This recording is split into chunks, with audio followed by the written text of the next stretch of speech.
hard work. Let's get into it. The first thing to understand is why people use replacement as a power move, because understanding the psychology clearly is what prevents you from absorbing the replacement as a statement about your worth rather than a statement about her relationship with her own sense of power. The replacement as power move is almost never about the person being replaced. It is about the person doing the replacing. Specifically, it is about a person whose sense of power is dependent on having control over others' emotional states, on being the one who initiates, who decides, who holds the leverage, who can produce pain or relief in another person as a demonstration of their own significance. That is a very specific and very fragile kind of power, because it only works as long as the person being replaced continues to organize their inner life around the replacing person as the source of their sense of worth. Marcus Aurelius wrote about genuine power, not the power of influence over others' emotional states, but the specific, internal, self-generated power of a man who governs his own mind and his own choices from a place of genuine values rather than from the fear of what happens if he doesn't. He called this the only form of power worth having, not because influence over others is meaningless, but because influence over others is always temporary and always conditional, always subject to the specific, unpredictable behavior of people and circumstances entirely outside your control. The only power that is genuinely yours, that cannot be taken, withdrawn, or used against you, is the sovereignty of your own inner life. She replaced you to feel powerful. She was operating from the fragile kind. You are building the other kind. Comment below, real power comes from within, if you finally stopped giving anyone the ability to take yours. Here is what the power move actually communicated. Not what she intended it to communicate, but what it communicated at the level of what it revealed about her own psychological reality. The replacement as power move communicates need, specifically the need to feel significant through someone else's reaction to your choices.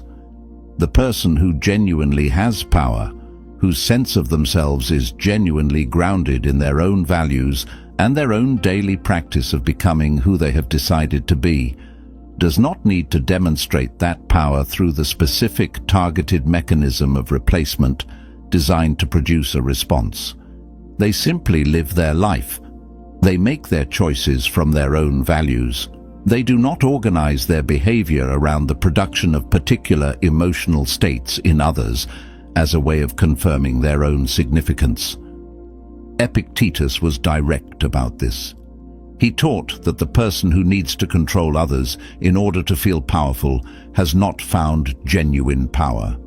They have found a substitute for it, a temporary, unreliable, other-dependent simulation of the genuine article, and like all substitutes, it works until the conditions that make it work change. The condition that made the replacement as power move work was your ongoing investment in her as the measure of your worth. When that investment changed, when you began, through the daily practice of genuine self-investment, to relocate your sense of worth from her assessment to your own daily choices, the power move lost its leverage. Not because you retaliated, because you removed the specific vulnerability it was designed to exploit. Comment below, I removed the leverage if taking your power back was never a move. It was just becoming who you actually are. Now the Stoic demand, the one that separates the man who genuinely takes his power back from the man who merely performs the taking of it. Taking your power back cannot be a retaliation.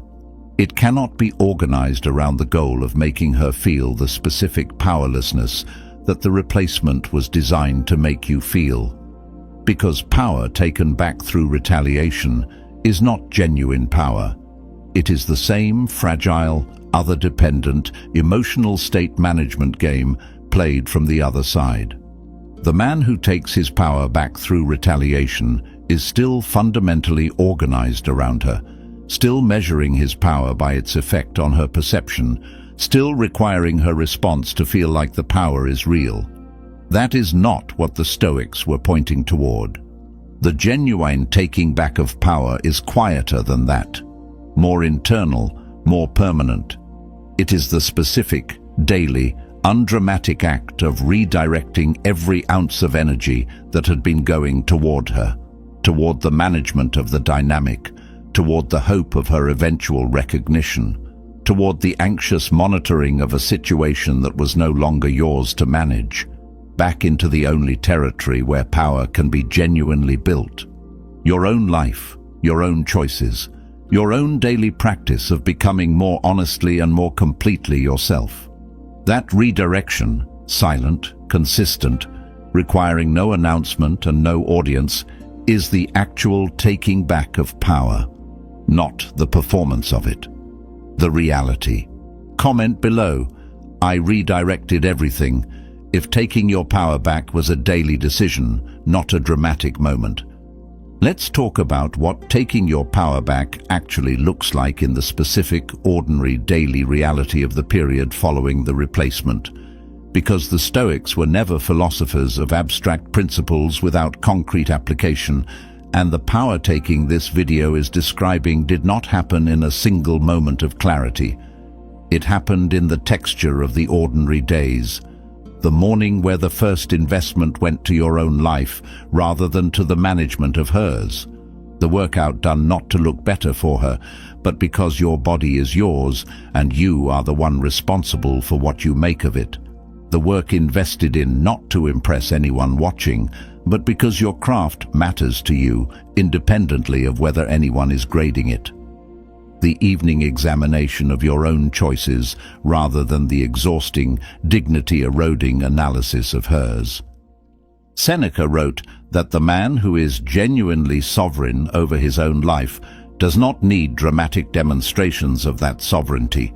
He demonstrates it daily in the unremarkable, individually insignificant succession of choices that collectively constitute the direction and character of a life. Each choice to invest in yourself, rather than in the management of her perception of you, is a small act of sovereignty. Each morning you got up and showed up for your own life when grief or anger or the specific seductive pull of resentment would have preferred a different use of that energy. Each of those mornings was a concrete, embodied, lived act of taking your power back. Not from her, for yourself. That is the distinction that makes it genuine rather than performed. Power taken for yourself does not require her to lose anything. It simply requires you to gain everything that was always yours. Comment below, my power was always mine to reclaim, if the taking back happened in the ordinary days, not in a single dramatic moment. Here is the honest accounting of what the replacement as power move cost her, not in the satisfaction of her eventual recognition, but in the specific, practical, genuinely important understanding of what the move reveals about the fragility of the power it was designed to produce. The power of replacement is borrowed power. It is power that exists only in the specific relationship between the person replacing and the person being replaced, and only for as long as the person being replaced continues to invest in the replacing person as the measure of their worth. The moment that investment changes, the moment the replaced person genuinely, functionally, internally stops organizing their sense of themselves around the replacing person's assessment, the power evaporates. Not because anything dramatic happened, because the specific condition that made it power ceased to exist. She replaced you to feel powerful. And the specific, quietly devastating irony of that move is that the very act of replacement, the very reaching for the next available source of significance, communicated to anyone paying honest attention that the power she was trying to demonstrate was not genuinely hers. Genuine power does not need demonstration. It does not need to produce a specific reaction in a specific person in order to feel real. It simply is. Present, consistent, internally generated, requiring no external confirmation. The fact that she needed to replace you to feel it is the most honest possible indicator that the power she was reaching for was the borrowed kind. And borrowed power, however temporarily satisfying, always comes due. Comment below. Borrowed power never lasts if you finally understand the difference between real power and the performance of it. Let's address what the Stoic concept of genuine power actually produces in a man who has done the daily work of building it. Because this is the specific thing that she cannot understand when she encounters the man who has taken his power back, and it deserves to be described precisely rather than aspirationally. What it produces is not impressive invulnerability, not the cold, affect-free, nothing-touches-me posture of a man who has decided that emotional availability is a vulnerability he can no longer afford. What it produces is something far more compelling and far more genuinely powerful than that. It produces presence, the specific, unmistakable, impossible-to-fake quality of a person who is fully inhabiting their own existence, who is not monitoring the room for signals about how they are being received, not performing a version of themselves calculated to produce a specific impression, not organized around any external person's assessment of them as the primary variable in their sense of their own okayness. Marcus Aurelius embodied this quality so thoroughly that even his enemies commented on it. He was not impressive because he was powerful in the conventional sense, though he was. He was impressive because of the specific quality of his presence, the specific, settled, entirely self-contained quality of a man who was completely at home in himself, regardless of what the empire needed from him on any given day. That quality is what the daily Stoic work produces. Not armored, grounded, not cold, complete. The man who has taken his power back, genuinely, through the daily practice of genuine self-investment, carries that completeness into every room, every conversation, every encounter with every person who meets him from here forward, including her. And when she encounters it, the specific, unmistakable quality of a man who is fully himself and genuinely needs nothing from her response. She encounters something she did not anticipate when she replaced him to feel powerful.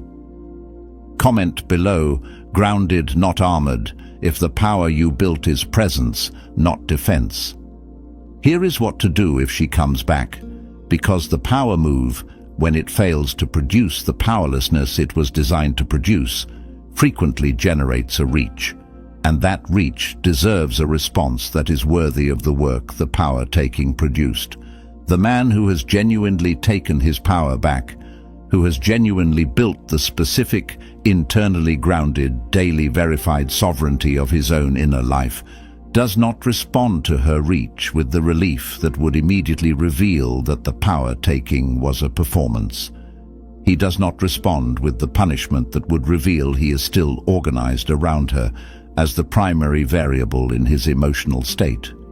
He responds warmly, honestly, from the grounded place, with the specific clarity of a man who has done the genuine accounting of the previous dynamic and knows exactly what would need to be genuinely different for re-engagement to be worth the investment of everything the power-taking period produced.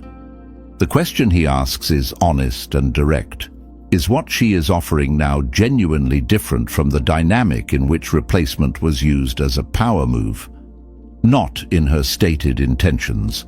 In the specific, observable, behavioral evidence of someone who has done the genuine inner work of examining why she needed replacement to feel powerful and what she is willing to build as an alternative to that fragile, other-dependent, borrowed version of significance. That work, if it has been done genuinely, is visible. It changes how she shows up in the conversation.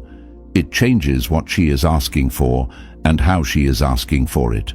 And the man who has done his own genuine work recognizes genuine work in others, not through suspicion, through the specific practiced clarity of a man who knows the difference between borrowed power and the real thing. Comment below, I see genuine growth or I move on, if you've decided that coming back only counts if she's done the work too. The final thing, she replaced you to feel powerful. And in the specific, daily, imperfect, genuinely demanding period that followed, you took your power back.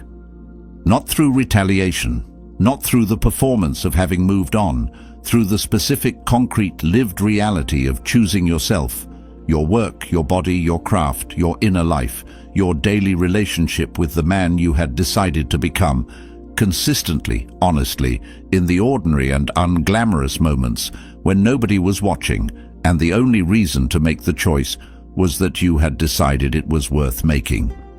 That decision, quiet, daily, unglamorous, entirely yours, is the most complete and most honest answer to the replacement as power move that has ever been available, not a counter move, a complete withdrawal from the game, not a demonstration that you have more power than she tried to take.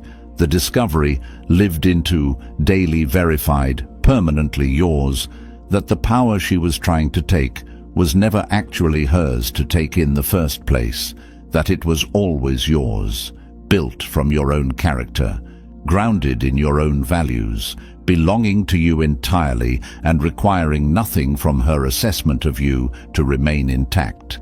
That is what you built in the period since the replacement. That is what taking your power back